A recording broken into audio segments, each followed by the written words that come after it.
perfumery, stationery and leather goods, wigs and haberdashery, kitchenware and food going up.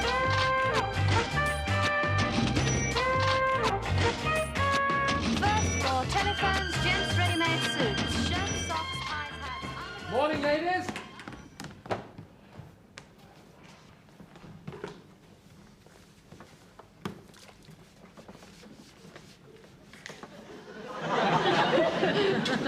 Under the arms. Oh, dirty neck. Morning. Mr. Mash, what are you doing? Oh, I'm just giving her a sponge down, sir. Well, do you have to do it up here? Well, I daren't do it in the cellar, sir. I'd get too excited. Yeah, Daphne, you should be up those stairs by now. Captain Peacock, did you know that this sort of thing was going on? No, I did not. Mr. Mash, do you usually do that sort of thing? Yeah, only on the dummies, sir. Well, they can't do them themselves, can they? Captain Peacock, I feel that the female staff should wash the female dummies. Yes, sir, I do see the reasoning behind your observation. On the other hand, what about the male dummies? Yes, well, the men should do those, of course. Have you anybody in mind to attend to the female dummies? Well, how about the female cleaners? Well, I fear that may lead to inter-union strife, sir. Yes, but young Mr. Grace would have a fit if he saw this. Yes, you can't afford too many of those. I have it, sir. Why don't we wash them as they do in convents? How's that? They wash in shifts. We don't have that many dummies. No, they wear shifts. Do they? How do you know? One reads books. Yes. What exactly is a shift? It's a sort of petticoat, sir. Is it? Well, that seems rather a good solution. Mr. Bash, in future, I would like you to wash the female dummies with a petticoat on. Well, if you say so, Captain Peacock. Is it all right if I keep me socks on? Captain Peacock? Excuse me, sir, I must sign on. Captain Peacock, I'm rather surprised to see you wearing a bowler hat. Really, sir? Why? Well, at Grace Brothers, bowlers are reserved for departmental heads and above. I thought those archaic rules had gone long ago, sir. Well, no, they haven't. Senior floor staff, such as yourself, are allowed a Homburg. Junior floor staff should wear caps or trilbies. I see.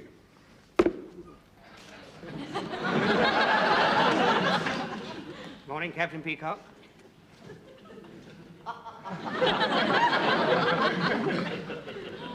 Mr. Humphreys, may I have a word with you? Certainly, Captain Peacock.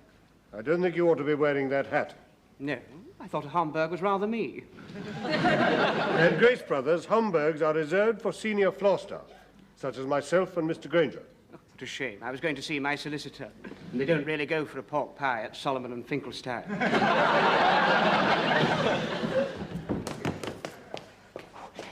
Morning, Captain Peacock. 1 minute to 9, just in time. Mr. Lucas, why are you not wearing a hat? Am I supposed to? Yes, you are. It states quite clearly in writing in the staff rules that the junior floor staff will wear a trilby or a cap, and senior floor staff will wear Homburgs. Oh, well, Mrs. Slocum will look a fair old treat in a Homburg. Morning, Mr. Lucas. Would it be all right if I was to wear a bowler? Certainly not. Only departmental heads and above may wear bowlers. Oh. Well, in that case, this can't possibly belong to anyone here. I'll take it to the Lost Property Office. Oh, good morning, Mrs. Slocum. Good morning, Miss Brahms. Yes, just on the dot. Oh, I'm worn out to start with. I have stood, standing in the bus all the way, and not one man offered me a seat. You should do what I do. Shove a shopping bag up your coat and stagger a bit. That's the trouble with all you ladies. You want equality, but you're not prepared to stand up for it. Ooh, you're very sharp today, aren't you? Quite right, Captain Peacock. They're all the same these days. You take girls out and they all want equality until the waiter brings a bill. That's because of what you want after the waiter's brought the bill. Well, when we don't get it, how many offer to split it down the middle? Well, it's time you were at your counter, Mr. Lucas. Yes, of course, Captain Peacock, to deal with that milling throng of customers. Good morning, Mr. Granger. Oh, I say, you're looking exhausted. I gave up my seat in the train to some stupid woman. The lost property office seems to be closed. The man in charge has lost the key. Well, in that case, I'll get charge of Going somewhere, Captain Peacock? it. No, sir. Well, I should have thought you would have put your hat away by now. Allow me.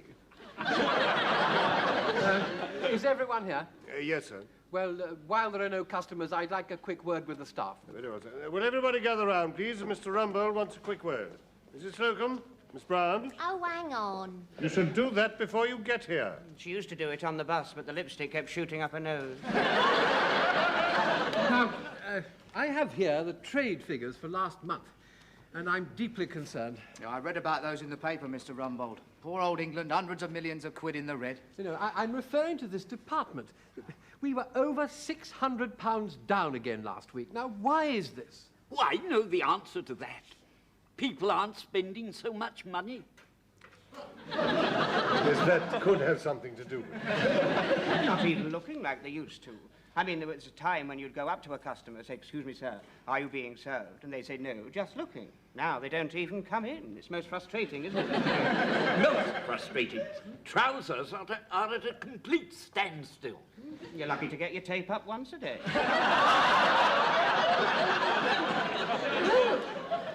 My corsets have been down for over a fortnight. I mean, women nowadays just let their figures run riot and then wear a caftan. Well, I know we are living in very difficult times. Precisely. Of course, you know the pound is to blame. Look at the price of milk. Oh, and I remember when bread was 4 and 3 farthings a loaf. Well, things were bound to go up after Mafeking. Do we have to have the juniors in on this discussion? Yes, well, I think we're straying from the point, which is that our sales figures are down. And I'm going to be asked by the board to give a reason for it. What am I going to say? Goodbye, and it's been nice being here. You may find yourself saying that, Mr. Lucas, if you make any further interruptions. I'm sorry, sir. It's youth, Captain Peacock. You can't hold it down. If I may make a suggestion, sir.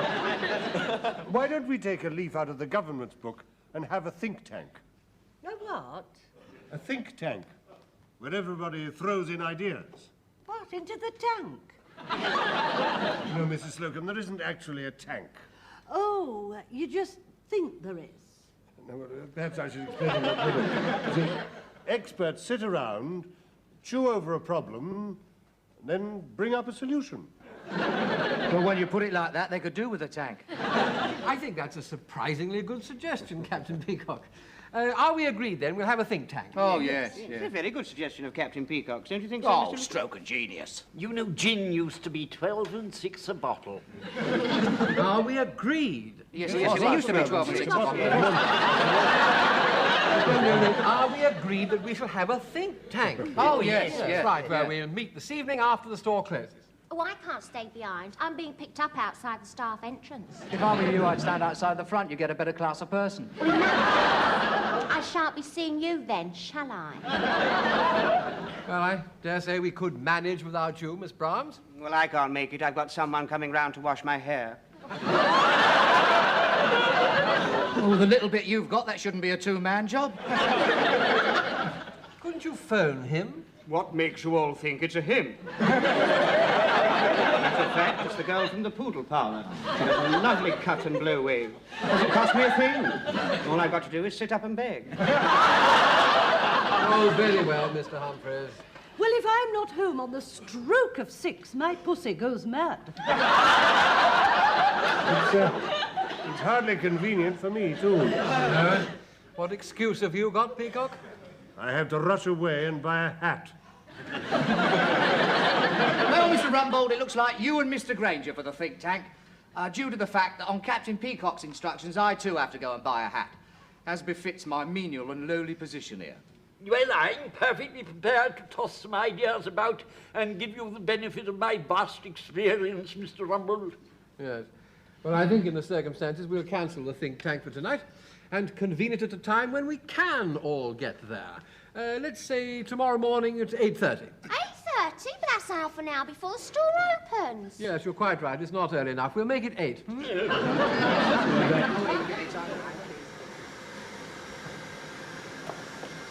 morning. Oh, I'm dying for a cup of coffee.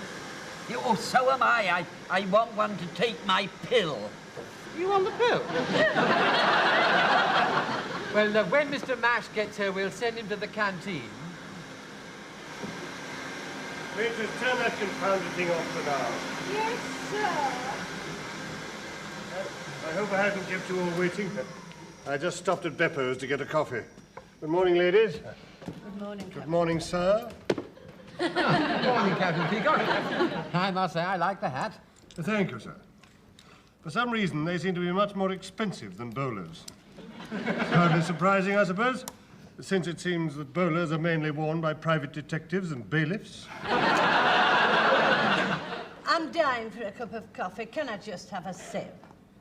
Oh, very well. Oh, thank you.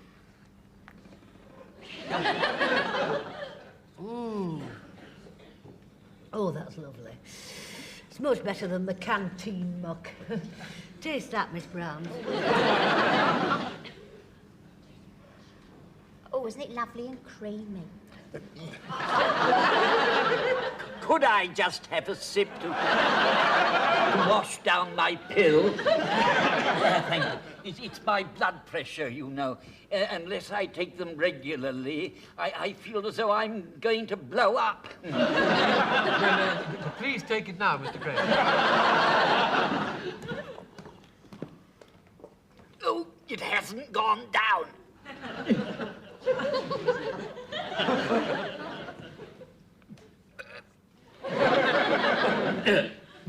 Oh, it's very nasty. Yes, indeed. You're very quiet this morning, Mr. Humphreys. I was just finishing off my dream. No, I dreamt that there was this wild creature, half man, half beast, came galloping towards me on a big black horse. I didn't know which way to turn. I was absolutely petrified till I noticed he was riding side saddle. It's very difficult getting up early in the morning, you know. My wife insists that we still clean our teeth in the dark. It's all very well for her, but I can't find my teeth. It must be magic being married to you, Mr. You're late again, Mr. Lucas. Thank goodness you're all here. I said you're late. It's very late. What is the excuse this time? I can't tell you, Captain Peacock, the relief to see you all safe and breathing. It was horrible. Horrible. What was? Well, this dream that I had. Well, it was more of a premonition, really, you see. I dreamed that I woke up, streaked here so as to be here on time. Came up in the lift, right up here to the department, and when I got here, you were all sitting round the table, motionless, just like that, with your mouths open. I think it's come true. Oh, what a horrible dream. What happened then? Well, I just touched Captain Peacock on the shoulder, you see, and he just fell over slowly out of his chair and crashed down onto the floor and broke into hundreds of little pieces. I was just putting Humpty together again when I woke up.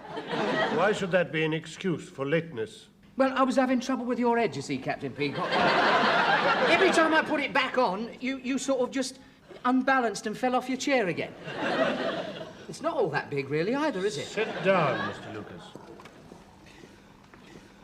Well, if we're all assembled... Are you free, Mr. Granger? No, yes, I'm Well, now, the problem before us is the fall in our sales figure over the past month.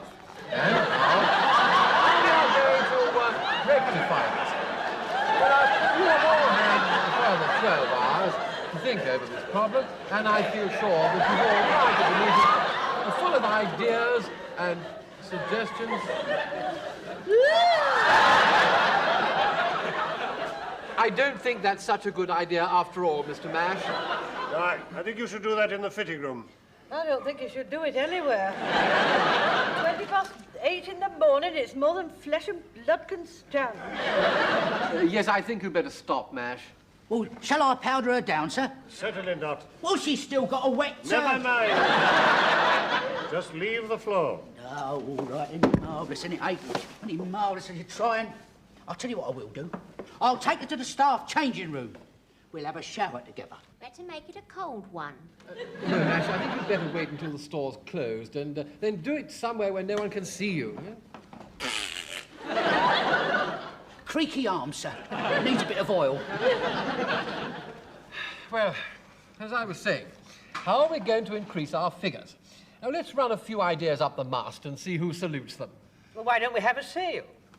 No, when we had a spring sale a month ago, we can't go on having sales without any reason. Well, why don't we do like the petrol stations? You know, give away plastic footballs or tankards. That's going to be a big draw in my lingerie. In the sports department, they've just had a famous golfer autographing clubs. Well, what sort of person can we get to autograph trousers? Errol Flynn would have done very well. Well, I'm not having Raquel Welch autographing one of my bras. Who needs Raquel Welch? The way you're stacked, you've got enough space for the whole of Manchester United. If I have any more of your lip, I'll come over there and smack your chops. I'm just in the mood. Order, please. Now, how about advertising in the local newspapers? You know, something like, you get a square deal at Grace Brothers. We'll be in trouble with the Trades Descriptions Act. Oh, I don't know. I mean, you couldn't have squarer clothes than what we've got. What do you mean, Mr. Lucas? Well, we're not exactly trendy, are we? I mean, look at all the fuss you all made the other week when I came in wearing high-heeled shoes. It wasn't the shoes, it was that walking stick you had to stop yourself from falling over. Anyway, I think they look ridiculous on men. Well, I like them. All the pop stars wear them. Mr. Lucas is not a pop star. No, but pop stars set the fashion. Are you suggesting that we should all dress like Bing Crosby? I don't think that Bing Crosby would help the sales on this floor. Now, do we have any sensible suggestions? Yes, sir, I have. After I came out of the army, I made a study of sales technique. Now, there was a theory that a moving display has more impact than a static one. True. Well, I suppose you mean we should have our trousers moving about more. How do we achieve that? A couple of dozen pairs of electric legs. I'm being quite serious, Mr. Lucas. Well, how does that affect my department? Yes, do we have lots of electric knickers jumping up and down? Wouldn't that be very expensive? And you could have Mrs. Slocum jumping up and down on the counter. That should make a big enough impact. That's it. I am withdrawing to the canteen. Please, Mrs. Slocum, do bear with us. I think Captain Peacock may be onto something. Well, make him apologise then. Lucas? I'm sorry, Mrs. Slocum. It's just that you're such a likeable person and such a sport, I find it difficult to think of you as the head of the ladies' department. I shall accept your gracious apology. But I suggest that for the rest of this discussion, you shut your cake hole. What I had in mind, if I may be allowed to speak... Yes, do continue, Captain Peacock. You know, I always thought he'd get on, ever since I saw him in College Rhythm. Saw who? Bing Crosby. We left that some time ago. I know, 1935. Mr. Granger, may I speak? Oh, you saw it too, did you? It was fun. No, we better get a move on. I've still got to touch up my mouth. It'll be opening time soon. Yes, do get to the point, Captain Peacock. Well, look, sir, I think I have the solution. Now, I suggest that we have a fashion show.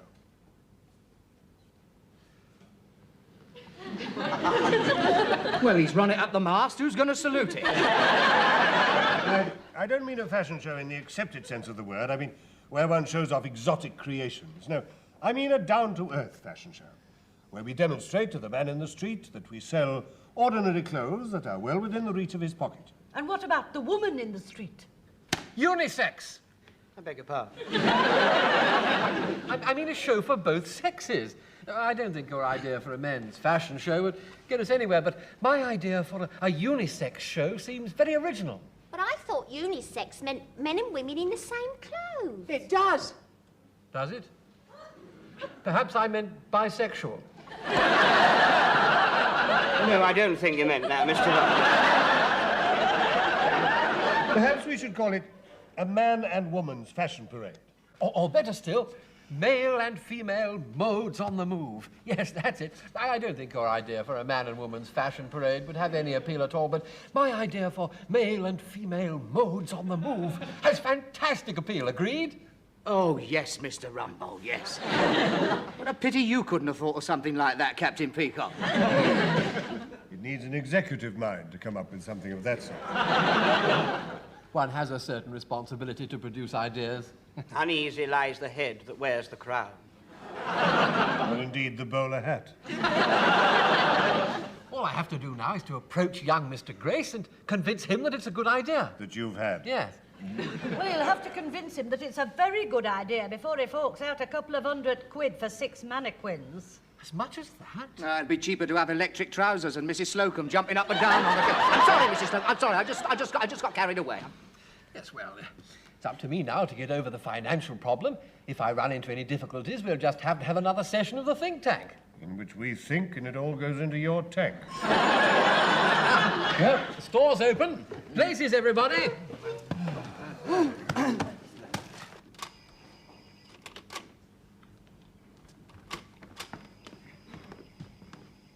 I hope this is not going to take too long.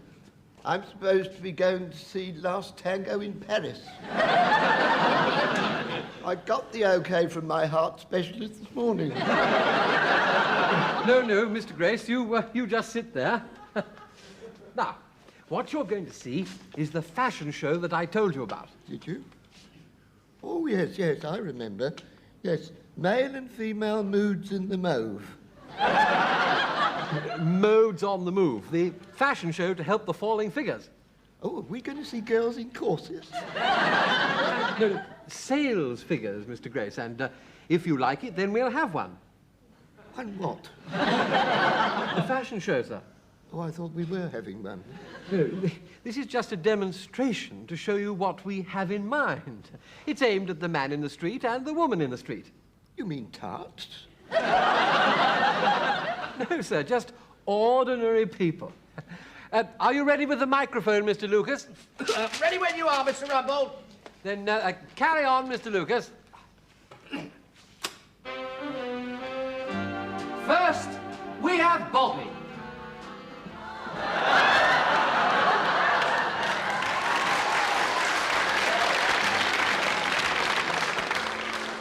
Spring is in the air. But beware the winter wind. But Bobby's keeping us warm as toast in a cosy Crombie, inspired by James Bond in You Only Live Twice. Is that a storm approaching? Bobby doesn't care. He's got his snap-up Japanese brolly. Bobby's Great Gatsby hat will stay as dry as a bone. And Bobby's Tootsies will stay dry as well, thanks to his ever-tough streetwalkers. At £3, shoes £9.50, cosy Crombie from Grace Brothers, £44.95. And I'm extra. Well done. Very good, very good. Isn't that boy like our Mr. Humphreys? That was our Mr. Humphreys, sir. Oh, has he left us? No, sir, but you wouldn't pay for professional models until you were convinced it was a good idea. And now, we have Tanya and Tony.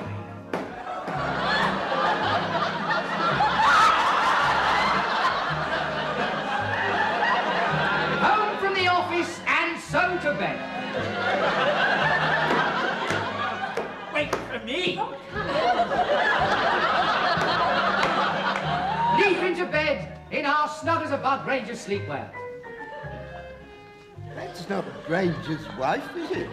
No, sir. He always was a bit of a lad. Tony's tired, so he's off to bye-byes. So it's off with the dressing gown to reveal... It's not it. Tony's got knotted, so it's not reveal anything at all. So let's turn our attention to Tanya. And I must say, that's not too difficult at all. Tanya is wearing one of our new range of naughty 90s 90s. Note the cherries.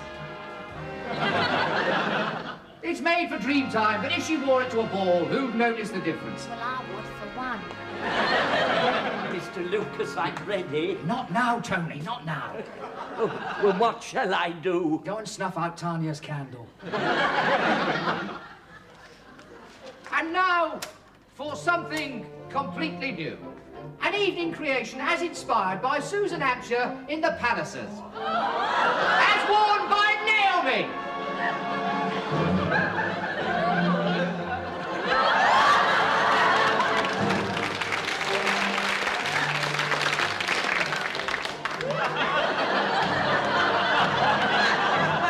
How graceful this fashion was.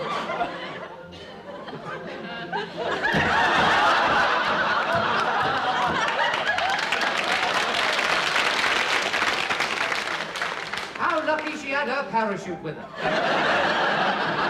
Well, perhaps all the girls will be wearing one of these soon. Over my dead body. Dress material obtainable in Ladies Bespoke.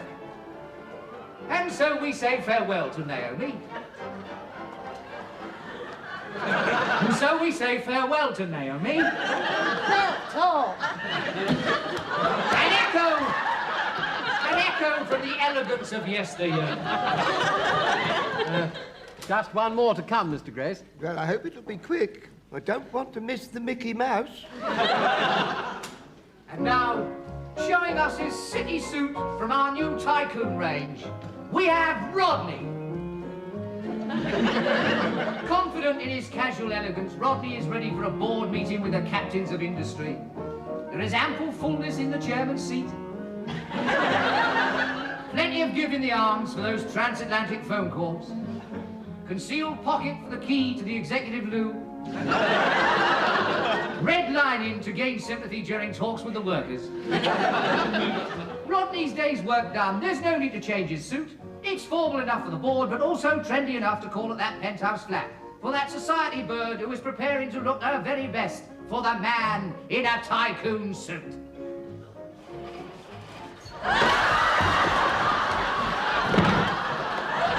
Oh, blimey!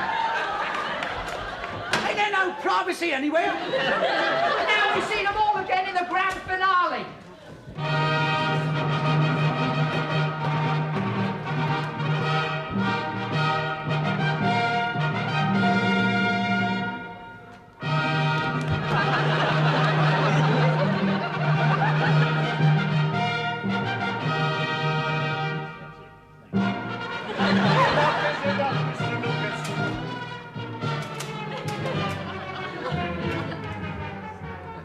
Very good. Well done.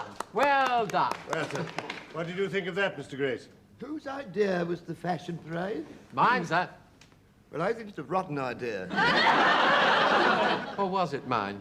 Yes, it was. If you want to sell goods, you'd better have a sale. Well, I'm off. Oh, and Peacock. Sir? I wonder Mr. Rumbold hasn't told you before. That hat doesn't suit you. You should get yourself a bowler and wear it all the time. Don't you agree, Mr. Rumbold? Oh, absolutely, Mr. Grace. Thank you, sir. Well, goodbye, everybody. Goodbye, Mr. Grace. Goodbye. You've all done very well. Thank you, Mr. Grace.